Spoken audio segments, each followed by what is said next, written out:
pancake theory, according to which the fires, while not melting the steel, heated it up sufficiently to cause the floors weakened by the airplane strikes to break loose from the steel columns, and this started a chain reaction. So you would expect then from that theory, which is the official theory, to see a whole stack of floors piled up on top of each other and then a spindle of core columns standing too. The core of each of the twin towers consisted of 47 massive steel columns. If the floors had broken loose from them, these columns would have still been sticking up into the air 1,000 feet.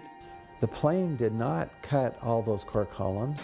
We designed the buildings to take the impact of the Boeing 707 hitting the building at any location. The building probably could sustain multiple impacts of jetliners. That the plane flew straight into the building.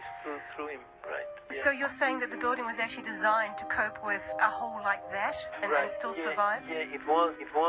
If you had dropped, say, a billiard ball from the top of the World Trade Center, 110 floors up there, it would have taken 8 to 10 seconds to hit the ground, encountering no resistance whatsoever. The Twin Towers came down in nearly free fall speed. 200,000 tons of steel shatters and explodes outwards over 500 feet. This means that floors shattered at an average rate of about 10 floors per second.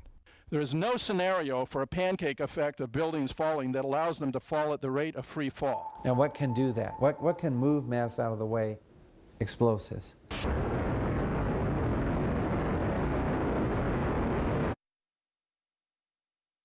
"47 huge steel columns going up the core. They're interconnected. How do you get them to fail simultaneously so the core disappears? It looks like those core columns were cut. The way we do this is by cutting the beam at an angle.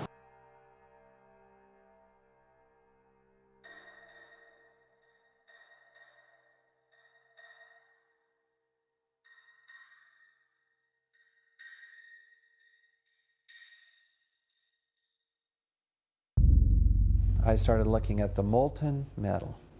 All three buildings, both towers, in the rubble, in the basement areas, and Building 7, there's these pools of molten metal.